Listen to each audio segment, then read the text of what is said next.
welcome back to my channel. I'm Jen and this is Let's Chat with Jen. So I know you guys see from the title what we're gonna get into, and I know it's been a minute. I have been very busy, so please forgive me, but I'm back at it today. Okay, so let us jump right on in. Wait, before we jump in, go ahead, give me a huge thumbs up, hit the post notification, like, comment, share, subscribe, and make sure you turn on the post notification bells. So every single time I post a new video, you'll be noticed. So now let's get into this video. All right, so this video is pretty much gonna be a story time slash Q&A about my firstborn child. So we're gonna go ahead. So if you see at one point I'm gonna be looking down at my phone. I am looking down, looking at the questions because my daughter had these questions for me. So I told her, I was like, you know what, let's do a story time, but she didn't want to jump in on the video this time. So I'm just gonna go ahead and tell you the beautiful story of when I was pregnant with my first, and then she wrote some questions down and sent them to me so I can actually answer her questions because she does watch my videos.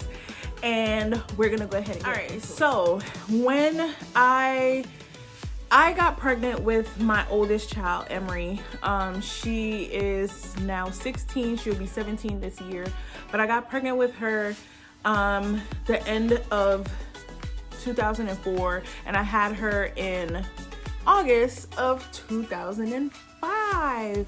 So yes, my oldest will be 17 this year. That made me feel so young slash old, okay? And any parents out there that can relate, comment down below and let me know how old are your children and how does that make you feel that they're getting older. Comment down below and let me know. So when I found out I was pregnant with her, at first I didn't have morning sicknesses at first. I knew I was sleeping a lot and I was always wanting spicy foods and grapefruits. Oh my gosh. And I was like, why am I always eating grapefruits? What is wrong with me? I told my mom and she was like, that's kind of odd. And you're craving these things? And I'm like, yeah. And she was like, are you sure you're not pregnant? And I'm like, I don't know, maybe. So she was like, come on, we're gonna go to the store and go get a test. And like I told you guys in all my other videos, my mom and I were best friends. So she knew everything, okay? So we went to the store, we went to Walgreens and we got a pregnancy test and I took it. And we got the one that had the two in the box. So I took one and I didn't say anything yet, but when I saw it, I was like, oh my gosh. And I was in the bathroom and I was so shocked. And I didn't say anything. And my mom was like, come on, hurry up. It doesn't take that long. And I'm like, okay, I'm almost done. And I took the other one and it also said that I was pregnant. It was positive. All right, so after I took the second one, I screamed so loud and my mom was knocking on the door. She thought something happened to me, but I let her in and I showed her and she's like, oh my gosh, I'm gonna be a grandma. Emery is the first grandchild on both sides, on my side and on her father's side. So my mom was super excited to be a grandmother, okay? And oh my gosh, when I say it wasn't just my mom that was so excited, my sisters were excited. When I said my sisters like pretty much catered to me when I was pregnant to the point now where Emery looks like my sisters, that she has features of each one of my sisters and my mom. It's so weird, and I think it's because they gave me so much love, affection, and attention. I don't know what that has to do with anything, but I'm just saying, like, she favors my older sister more. And then she also favors my sister that's under me. So, oh my gosh, my sisters used to just, I'm going ahead of myself. Let me back it up. All right, so afterwards now, I went home because I was married to her dad, and I went home and I was so excited and I couldn't wait to tell him, but I was like, let me tell his mom first, because she was wondering. She's like, what is going on? You guys, I have on a blanket. It is cold here. But she was wondering, like, what's going on? Why are you sleeping so much and you're just craving? The same questions my mom had. And I called her and I was like, Mom, guess what? Like, I called her mom too. Like, even to this day, I still call her mom. But I was like, Mom, guess what? And she's like, what? And I told her I was pregnant. She was like, are you serious? She was so excited because, like I said, Emery is the first grandchild on both sides. So she was excited, and I begged her. I was like, please do not tell your son. Don't tell him. I want to be able to tell him. I called him while he was at work, and I wasn't working yet at the time, but I had just finished school, so I wasn't working yet. And I called him and I told him, and unfortunately he did not sound happy. And I don't want to leave that part out because it's gonna come later on in another video why. But in this video, I'm just gonna say he did not sound happy at all. And I felt a certain way because I'm like, okay, like, this is our first child, the first grandchild, our first child. Like, everybody is, you know, should be happy, you know, and everything. And he wasn't. And he said something that kind of got me upset, and I hung up and I was like, you're not gonna kill my joy. Like, I'm super stoked right now. I'm happy, you know, I'm just super happy. So I called my mom back and actually went back over to my mom's house and just hung out with my mom for the day. And we were just like talking about names and everything. I did not know how far I was, so I had to make a doctor's appointment, of course. Went to the doctor, I think like a couple days later, and the doctor told me I was like 3.5 months pregnant. I had no clue. Like I said, I had no morning sickness, no nothing. I was just sleeping all the time. I was just tired, just felt so exhausted. Guys, fast forward to, I'm gonna answer some of these questions because Emery actually gave me some questions that she also wanted to know, which I have already told her, but of course, I guess for the sake of the video, she wanted me to answer these questions on camera. So her question was, one of her questions were there any difficulties in the birth or with the birth? And I think she meant with the pregnancy. I didn't have much difficulties with the pregnancy. Actually, that's not true. I did have high blood pressure, and till any other time that I did get pregnant with my other kids, I did have high blood pressure, so they considered me high risk.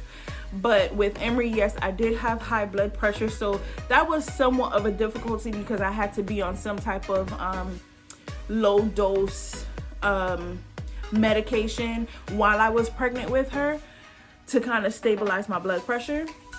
But other than that, I had no other complications during the pregnancy. Now, towards the end of the pregnancy, Emery was supposed to be born on the 25th of August, but I ended up having her 10 days earlier, so she was born on August 15th.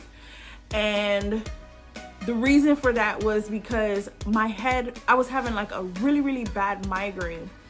And just so happened her dad, he was, like I said, we were married. So at the time, I told him that I wasn't feeling well, and I was walking like this, like covering my eyes. The light was so sensitive to me, noise, everything. I had a really, really bad migraine. And I thought it was just one of my normal migraines because I do suffer from migraines, but I thought it was just one of those. But this felt different. And I told him, and then all of a sudden I start to throw up. And he was like, oh no, let's go to the emergency room. Thank God we did, because when we got there, my blood pressure was literally, I would never forget what this was. My blood pressure was 142 over 106. yeah, guys, I could have been dead. That is stroke. How high that blood pressure was, that was all grounds to have a stroke or whatever else could have happened. But so that also answers the question, were there any difficulties with the pregnancy / birth? Okay. Then she also asked, were there any pain? I would say the same thing. The only pain that I had was pretty much the migraines throughout my pregnancy. I didn't have it often, but towards the end of my pregnancy, I did have those migraines. And then, like I just stated, like it really got bad towards the end, and that caused me to end up going to the hospital. All right, so she has a question here. How long did it last? The migraine lasted for literally, whenever I have migraines, even now when I have migraines, my migraines last for sometimes a couple days to a week. My migraines get really bad, guys. Comment down below and let me know what are some of the difficulties or symptoms that you guys had when you guys were pregnant. Comment down below, let me know, because I do want to know. It's very interesting because every woman's body goes through something totally different. So comment down below, guys, and let me know what difficulties or complications or anything that you guys have gone through when you were pregnant. Okay, so like I said, it did last for a couple days to a week, but again, towards the end of the pregnancy, then yeah, it was really bad. So moving forward, now back to story time, guys. That was part of a Q&A. Now the other questions I'm going to answer as I tell this story. All right, so now I'm in the hospital. They're trying to get my blood pressure down before they start to do anything. But they put me on a monitor so that they can monitor baby and the baby's heart rate and heartbeat and everything like that, her vitals and everything. On top of that, I did not know what I was having. I really didn't. Every single time I had eight ultrasounds, guys, 8. And every single ultrasound, this little girl covered her private parts. She was like, oh no, I'm gonna be a surprise. You're just gonna have to wait till you have me. Seriously, I literally did not know what she was until the day she was born. And then we just named her. And we have a unisex name just in case if she was a boy, it will still be Emery. But you know, hey, it's a girl, so it fits her, it suits her. But yeah, when I was in the hospital, I was in labor literally for 3 days. 3 days, guys. And I couldn't take it anymore. The 3rd day, I believe the doctor came in and then she actually broke my water because she's like, yeah, your pressure is like not going down. It kept going up, it kept going down, up and down, up and down. So they were like, no, let's break your water and see if you will go ahead and start to contract. I was only 1 centimeter after being in labor for 3 days. That's a long time to be in labor. And I was only 1 centimeter dilated. That's crazy. But anyway, my water, them breaking my water did not help. I did not dilate any. And the baby started to become distressed. So they were like, C-section. So yes, guys. For my first child, I did have a C-section. And it was practically an emergency C-section because Emery started to become distressed and everything. And I was going in and out because they had so many different medications in me, trying to get my blood pressure down, trying to, you know, stabilize me. I was nauseous all the time. So it's like I couldn't eat anything, you know. Woman, you know, if you have kids and you're in the hospital getting ready to deliver, you don't get to eat. You just eat ice chips. That doesn't help. That's just frozen water. That's all it is. But they ended up rushing me over to the OR for them to go ahead and prep me for a C-section. Now, ladies, I don't want you guys to think that because you had a C-section and you did not deliver your children vaginally, that makes you even less of a woman. No, it does not make you less of a woman, okay? It does not. There's so many women out there where the canal is just either too small or they're having complications like I did, where they have to go ahead and do a C-section rather than you actually delivering a baby vaginally. So don't feel like you're less of a woman. You're still a woman. You still was able to carry this baby for 9, sometimes 10 months, you know, and then have the baby. So that still qualifies you as a woman. You're still a woman. Be proud of that. So yeah, they gave me my epidural and then prepped me for a C-section.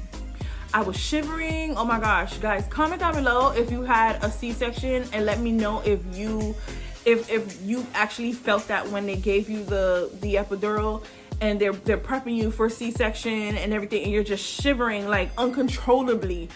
That was happening to me. And then they started to go ahead and put the iodine and everything like that, and then the doctor took the knife and started to cut. Now, when she started to cut, I felt it. I literally felt her cut me. And reason for that, what they told me was, the reason why I felt that cut was because of the amount of medications that they were pumping my body with to get my blood pressure down. So because they did that, the anesthesia did not take. It took somewhat because my legs were pretty much heavy and dead, but and like certain parts of me I couldn't feel anything. It was really numb. But when it came to my stomach and the doctor like started to cut me, I literally felt that. And she was like, wait a minute, no. Okay, well, let me know if it's dull or sharp. And every time she did it, I was telling her, yep, sharp, dull, and she was like, no, put her under, she's feeling too much. I was nervous and scared at that point. I was already nervous and scared at the fact that they had to cut me open to take my baby out. But I understood because it was either her or her and I. And we had to, or just me, you know, and we had to do the C-section immediately. And I was okay with that after a while. But when it came to the part when they were like, yeah, we got to put her to sleep, now I have become so worried. Because I'm like, what if I don't wake up? What if I don't ever get to see my baby? What if I just had a whole bunch of what ifs? And I started to become really scared. And I started to pray. And I'm like, Lord, please let me live to see my baby. Please don't take me away from my family. And I just started to pray. They ended up putting me to sleep, guys. And just what I said I didn't want to happen, it happened. I died having my daughter. I died for at least 3 to 4 minutes, they said. I was dead. And they tried so hard to, I remember waking up from the anesthesia, and this is just a fast forward and I'm gonna backpedal. But I remember waking up from the anesthesia and my chest was hurting so bad. And come to find out is because the doctor was literally on the table pumping my heart, like trying to get it, you know, to come back, you know, to start beating again. And I never understood why my chest was hurting until that was explained to me. But not only that it was explained to me, I had an out-of-body experience where I actually saw all of this happening. So that's why now to this day, I don't want to do any procedure that is gonna put me to sleep. Because I don't want to ever experience an out-of-body experience unless it's my time to go. So, yeah, so that is why I am not gonna ever be put to sleep again. And that's why I'm so nervous with anything anesthesia wise. But yeah, I did die for at least 3 to 4 minutes. Of course, clearly they brought me back, I'm here. So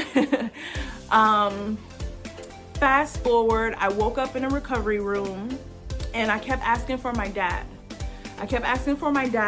But when I said dad, I was literally asking for my stepdad at the time. And I kept saying, where's my dad? Where's my dad? Where's my dad? I want my dad. I don't know why I kept asking for him, but you know, you would think when I wake up, I'm asking for my mother, but I didn't. I just kept saying, where's my dad? Where's my dad? Where's my dad? And they went and got my stepdad, and he came in and he was like, yeah, they say you keep asking for me. Are you okay? Like, how are you feeling? He's just so concerned. You could see like the fright on his face, because they did at one point go out there and tell them that they did lose me for a couple minutes. And so when he came back and saw me, he was completely worried and scared. You could see it on his face. And I was telling him, Dad, I died. Oh my gosh, I died. And this happened. And I was just explaining to him what happened. And he just tried to calm me down. The nurse looked at him like, hey, do not like tell her. But I had already known. And he was like, okay, I'm going to go get your mom. So he left out, went and got my mom. She came in and I was like, Mom, what did I have? What did I have? Because like I said, Emery covered her private parts 8 different times. 8. So I didn't know what I had. I didn't know if I was having a girl or a boy. So I finally asked my mom and I was like, what do we have? What do we have? And she said, oh my God, you had a cute little girl. She's so cute. And I'm like, no, I had a boy. I was so against having a girl. I don't know why, but I was just so against having a girl. And I was like, no, I had a boy. So I did not accept her at first, like in the hospital. I did not accept. I was like, no, I had a girl. And I was in so much, I was not feeling any pain coming out of recovery until the nurse came and was like, oh, you know, congratulations on your baby girl. And I'm like, no, I had a boy. Like, I was just irritated. And then she came and injected some morphine into my IV, and I felt all the pain in the world.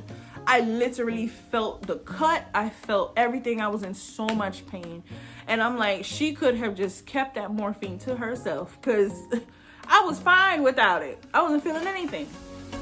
But fast forward, they brought me upstairs and I got to meet my baby girl. And it was so, I felt like it was love at first sight. That's how that felt. Even though I was still rooting for a boy and I was in complete denial that I had a girl, when, you know, when I was just really saying, no, I had a boy.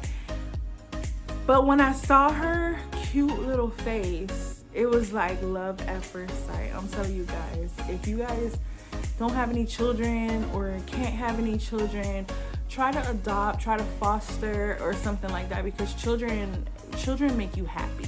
They really do. I mean, when they get a little older, they get on your nerves a little bit, but still, like, when they're babies and they're so sweet and so innocent, you know, it's just, so now back to the questions really quick, and then we're gonna get back to the story time. All right, so Emery's question is, what were you expecting to have? I kind of answered that. I was expecting to have a boy, but then they told me I had a girl. And then when I saw her, of course, I was like in love. All right. And her last question is, would you have more kids? Well, right now I have 3. And I'm not going to tell y'all my age, but I'm old enough to not have any more kids. My opinion. I don't want any more kids. When I was a little younger, you know, my baby girl right now is 8, gonna be 9 this year. So no, I don't want to have any more kids. I just want to make sure that I raise my kids correctly and live life, have fun, and travel with them. So the answer to her question is gonna be a no. I do not want any more children. Back to the story time. When I actually held Emery, I felt so much peace, and I started to thank God that I was alive to meet her. I started to think of, how am I gonna be as a mom? You know, will I spoil her? Will I push her away? Because, you know, there's a lot of moms that do go through postpartum depression, which I also did experience for a good while, and I'll get into that in a second. But yeah, it's just a bunch of questions was going through my head. Like, am I gonna be a good mom?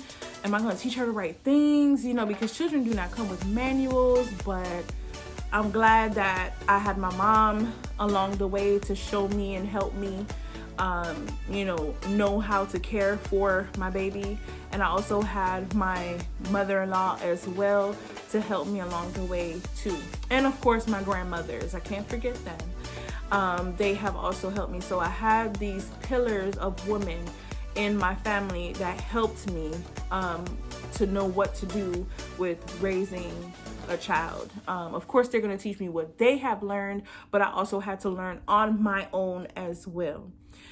Now, moving forward to the postpartum depression that I did have after having Emery, I suffered through postpartum depression.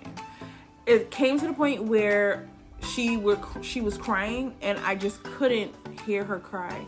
And I know this is gonna sound bad, but this is what postpartum depression is for some women. When Emery would cry, I feel like I just want to strangle her to shut her up. And thank God I didn't. I just happened to call my mom and I was like, please come get her, please come get her. And my mom came and got her. And my mom, you know, came and got her. She told me to, hey, come over to my house and, you know, just feed her and everything like that. Emery did not want to take the breast. And I think it was because she felt my energy with the postpartum depression that I was going through. So she didn't breastfeed. I even tried to pump it and give it to her and she wouldn't. So she was my only child that was on complete formula because of that. And I think the postpartum depression had a lot to do with it. So if you guys are suffering from postpartum depression, comment down below and let me know what are some things that you guys have experienced before, during, and after your pregnancies.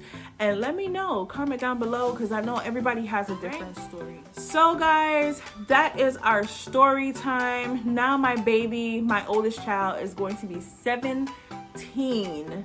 Okay, my baby is growing up on me and growing up fast. She has been such a joy to have, and of course, like I said, kids are gonna have their own little personalities, so there's gonna be ups, there's gonna be downs, but there are a lot of ups, a lot of uptime where, you know, you're learning as you're going.